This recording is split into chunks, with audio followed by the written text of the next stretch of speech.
नमस्कार. दैनिक राज्य लोकतंत्रमध्ये आपल्या सर्वांचं स्वागत आहे. आज आपण आपल्या लोकतंत्रच्या स्टुडिओमध्ये मागील काही वर्षी 21व्या वर्षी ज्यांनी निवडणूक लढवून विजयी झाले आणि आपल्या कामातून आपल्या कर्तृत्वातून समाजसेवा ज्यांनी केली, जोपासली आणि पुढे करत राहत आहेत असे वार्ड क्रमांक 20चे संत तुकाराम नगर, फुले नगर या भागातील माजी नगरसेवक आहेत जितेंद्र नन्नावरे यांच्याकडून आपण त्यांचा जो काही कार्यकाळ आहे कामाचा या परिस्थितीचा आपण या ठिकाणी आढावा घेणार आहोत. सर नमस्कार. दैनिक राज्य लोकतंत्रमध्ये आपलं स्वागत आहे. नमस्कार. तुमचा खूप खूप आभारी आहे. मला राज्य लोकतंत्रच्या वतीने या ठिकाणी तुम्ही मुलाखतीसाठी बोलवलं त्याबद्दल मी तुमचा खूप खूप आभारी आहे. काय सांगाल, मागील कार्यकाळामध्ये आपण वयाच्या 21व्या वर्षी की ज्या मुलाला काही समजत सुद्धा नसतं अशा वयामध्ये खेळण्याचं वय असतं, ते 21 वय म्हणजे खेळण्याचंच वय आहे. कारण क्रिकेट मॅच हे सगळ्या गोष्टी चालतात, पण त्या वयामध्ये तुम्ही निवडणूक लढवली आहे आणि तुम्ही जिंकून विजयी होऊन लोकांच्या समस्या सोडवत आहात. काय अनुभव आहे आणि कशा प्रकारे आपण चालताय? मुळात मी ज्या भागातून निवडून आलो तो भाग महात्मा फुले नगर लांडेवाडीमध्ये झोपडपट्टीचा भाग आहे आणि त्या भागात म्हणजे माझ्या आई वडील आमचं कुटुंब ज्यावेळेस बीडमध्ये 1972ला दुष्काळ पडला त्यावेळेस माझं कुटुंब त्या ठिकाणाहून या ठिकाणी विस्थापित झालं आणि रोजगारासाठी आम्ही या ठिकाणी स्थायिक झालो.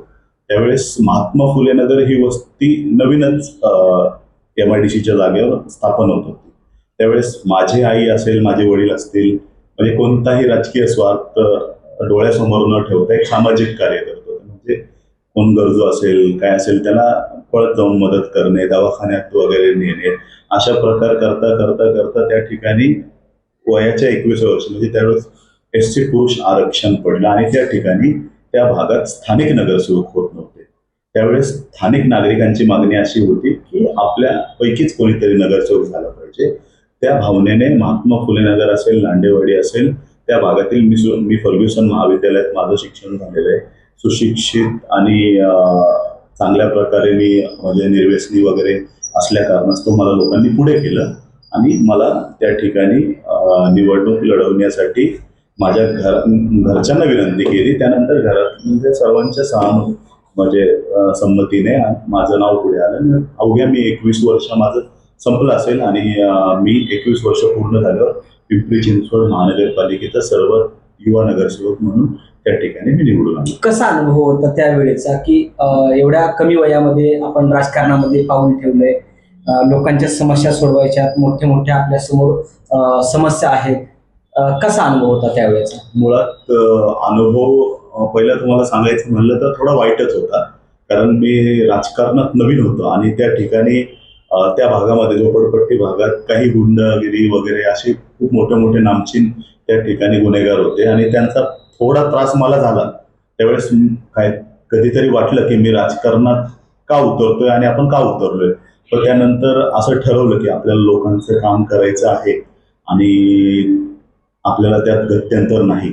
त्यामुळं आपल्याला जे नागरिकांनी सुवर्ण संधी दिलेली म्हणजे माझ्यासारखा मुलगा बाहेरून माझं कुटुंब या ठिकाणी आलं, कोणतीही राजकीय पार्श्वभूमी नसताना मी निवडून आलो आणि ज्या जबाबदारीने लोकांनी माझ्यावर म्हणजे प्रेम केलं, मला निवडून दिलं, त्यांच्यासाठी मला काहीतरी करणं भाग होतं. त्यामुळे मी त्या ठिकाणी सातत्याने काम करत गेलो. आता काही दिवसामध्ये पिंपरी चिंचवड महानगरपालिकेच्या निवडणुका लागतील, त्याची चलबिल चालूच आहे. तर त्या अनुषंगाने आपण कोणत्या पक्षातून निवडणूक लढविणार आहात? सध्या मी पिंपरी चिंचवड महानगरपालिकेत आता निवडणूक होणार आहे. 3.5 वर्ष झालं प्रशासक आहे महापालिकेवर. आता अजून आरक्षण पडणं बाकी आहे. महापालिकेच्या निवडणुका आता कोर्टाचा निर्णय आलाय सामान्य उच्च न्यायालयाचा की निवडणुका आपण 1 महिना काहीतरी जानेवारीत घेण्यासाठी सूचना दिलेल्या आहेत. तर अजून आरक्षण पडायचं आहे. ते महिला होईल किंवा पुरुष होईल, निश्चित पुरुष पडलं तर मी इच्छुकच आहे, त्यात काही वादच नाही. निवडणूक मी लढवणार आहे. आणि पक्षाचं सांगायचं म्हणलं तर तुम्हाला माहिती आहे की आजकाल राजकीय परिस्थिती कशी असते, काय असते, प्रभागात कोणाचं वर्चस्व आणि 4चं पॅनल, म्हणजे एकट्याची ताकद धरून चालत नाही. कोणताही जर पक्ष असेल तर त्याचा एक उमेदवार स्ट्रॉंग असेल तर तो पॅनल कधीच चालणार नाही. त्याच्यामुळे मला भविष्यात म्हणजे मी पक्षाचं अजून ठरवलेलं नाहीये, पण भविष्यात निश्चितच चांगल्या पॅनल आणि चांगल्या पक्षातून मी तुम्हाला निवडणूक लढवलेली दिसेल. आपण मागील काळामध्ये काही ह्याच्यातून पराभव झाला आपला, बरोबर आहे, आपला पराभव झाला, पण त्याचा विचार न करता तुम्ही जनसेवा ही अंगीकारली आणि जनतेची सेवा तुम्ही करत जाताय.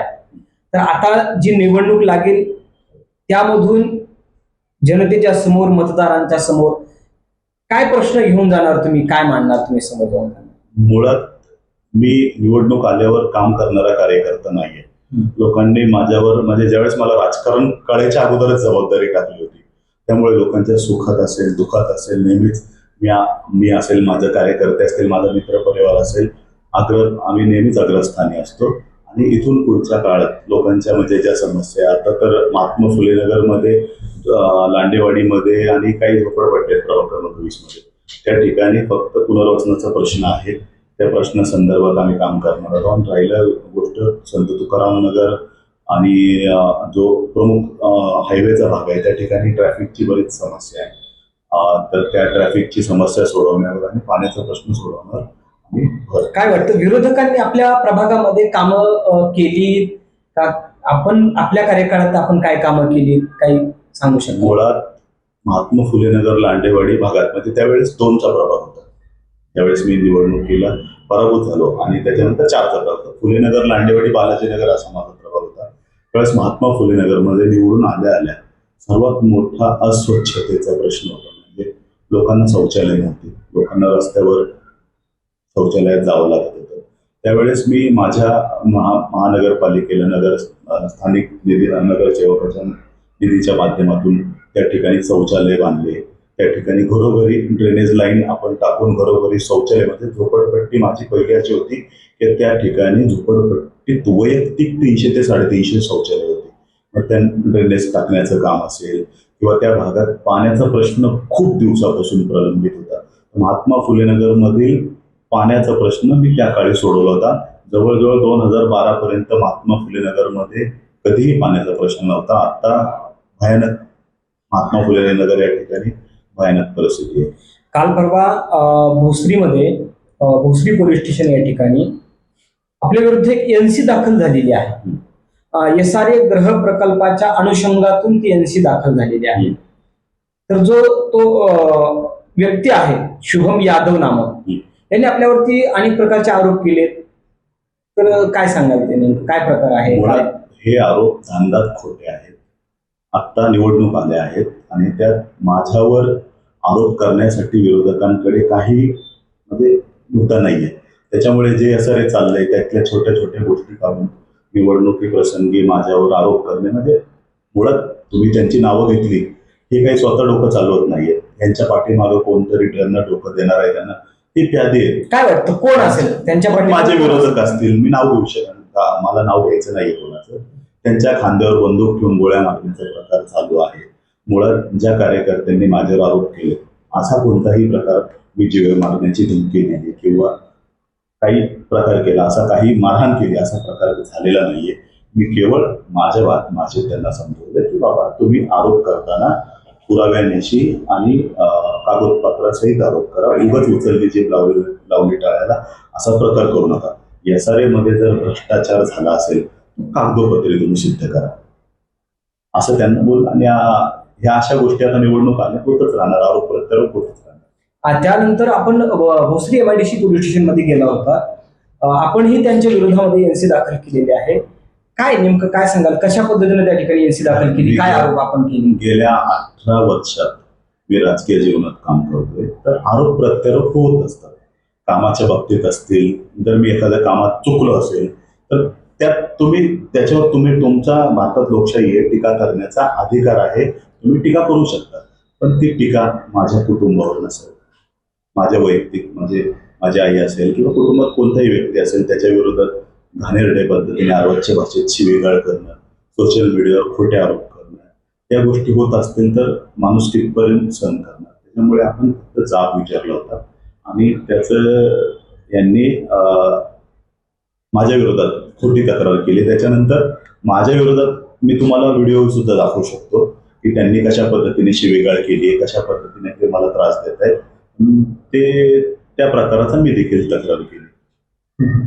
काय सांगाल पुढचं विजन काय असेल आपलं पिंपरी चिंचवड महानगरपालिकेच्या निवडणुकीच्या अनुषंगाने पुढचं विजन काय असेल, जनतेचं काय समस्या तुम्ही सोडवणार? महात्मा फुले नगर भागातील माझं विजन आता सध्या महात्मा फुले नगर लांडेवाडी भागातील लोकांना चांगल्या सुखसुविधा देणं. महात्मा फुले नगरमध्ये जो SRA प्रकल्प चालू आहे त्या SRA प्रकल्पामध्ये आता जवळजवळ 1900 लोक पात्र आहेत आणि काही लोक अपात्र आहेत. तर त्या अपात्र लोकांना पात्र कसं करून देता येईल आणि त्याच्यानंतर ज्या लोकांची नावे त्या यादीमध्ये राहिली आहेत त्या नावांसाठी मी अपीलच्या माध्यमातून विकसकाच्या माध्यमातून SRAच्या अधिकाऱ्यांच्या माध्यमातून त्यांना घरं संपूर्णपणे पक्की घरं देण्यासाठी 100% प्रयत्न करणार आहे. तुकाराम नगर भागात असेल, कासटवाडी असेल, इतर भागात त्या भागात वाहतुकीचा सगळ्यात मोठा प्रश्न आहे ट्रॅफिकचा, तर तो सोडवण्यासाठी मी 100% अजून एक माझा छोटासा प्रश्न आहे की काल ज्या वेळेला आपण एक व्हिडिओ आम्हाला दाखवलेला आहे लोकतंत्रला की जो शुभम यादव नामक आहे तो आपल्या घरच्यांवरती आईवरती शिवीगाळ करतो, तर त्याची आम्ही थोडीशी माहिती घेतली. तर असं आम्हाला समजलं की तो व्हिडिओ साधारणतः 1 वर्षापूर्वीचा व्हिडिओ आहे असं त्यांनी आम्हाला थोडीशी माहिती मिळाली आहे. तो व्हिडिओ 1 वर्षापूर्वीचा जरी असला तरी अशा प्रकारचे अनेक वेळा प्रकार झालेले आहेत.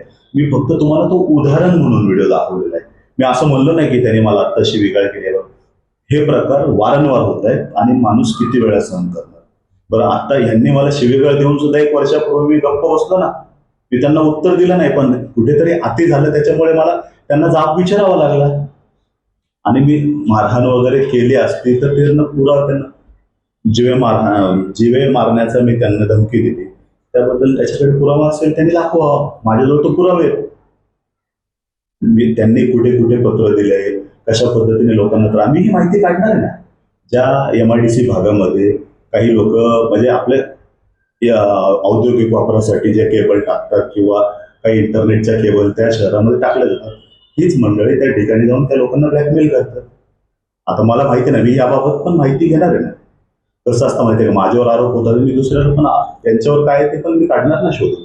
अशा प्रकारे हा व्हिडिओ फक्त उदाहरण आहे. ही लोक मला कशा प्रकारे त्रास देतात. गेल्या वर्ष ते 2 वर्षापासून ही लोक सकाळी उठल्यापासून ते संध्याकाळपर्यंत अशाच पद्धतीने त्रास देतात. केवळ हा दाखवायचा माझा प्रयत्न होता.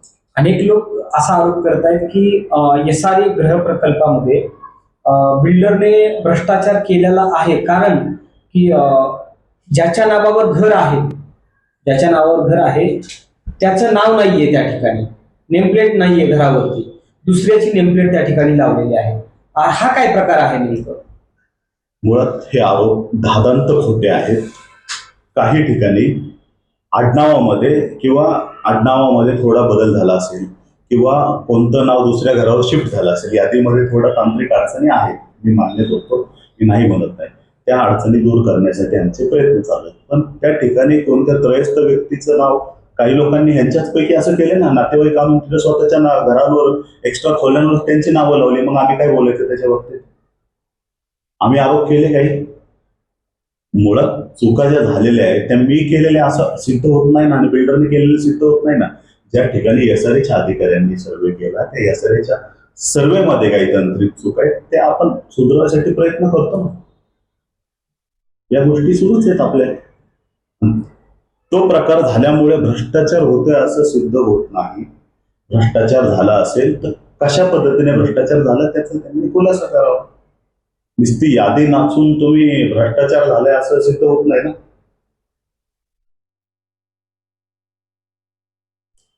तर हे होते माजी नगरसेवक जितेंद्र ननावरे यांच्यावरती जो आरोप झाला होता.